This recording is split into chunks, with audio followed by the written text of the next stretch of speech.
children! Back when the Longbox began, we took a look at an opening storyline of the Sandman, where he had to find a hope in hell.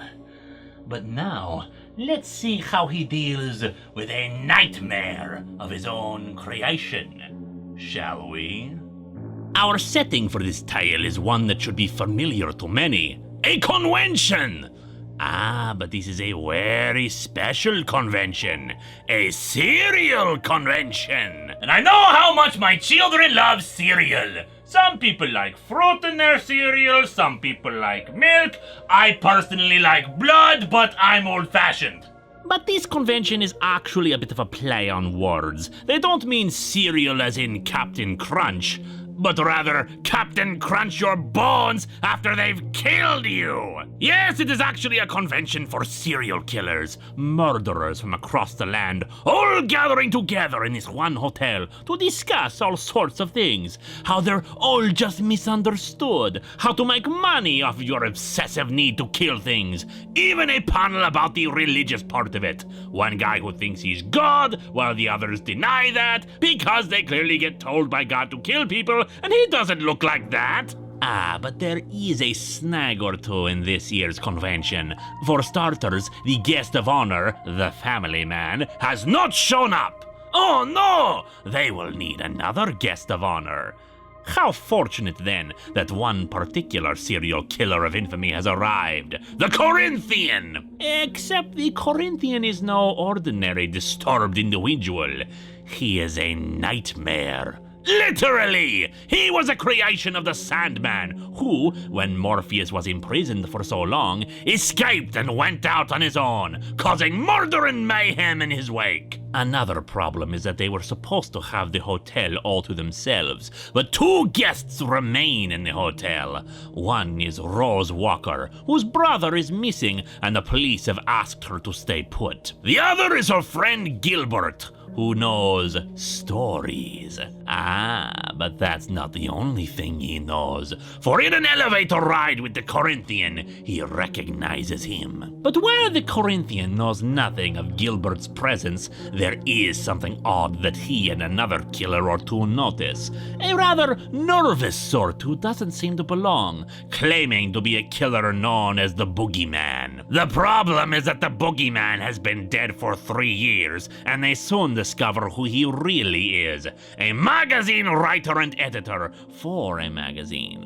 While he claims to be like the others, he is not one of them, so they take it upon themselves to deal with him. The panels continue as the convention goes on. Discussions on how it is human nature that they do what they do. They are predators and everyone else are prey.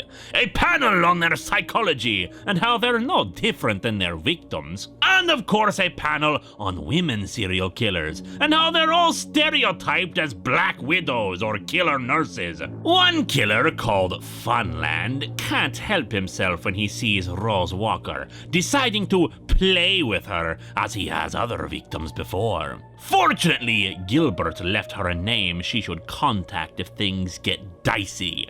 Morpheus, who appears and deals with the matter. Still, he instructs her to leave for her own safety, especially since he has other business here with the Corinthian. And as you might imagine, the Sandman, the Lord of all dreams, good and bad, is just rather disappointed in the Corinthian.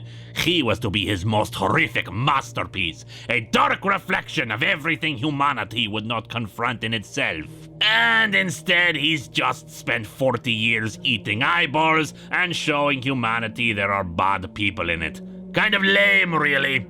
The Corinthian tries to fight him. Not exactly a smart move for a living nightmare to try to confront the guy who is literally dreams and nightmares.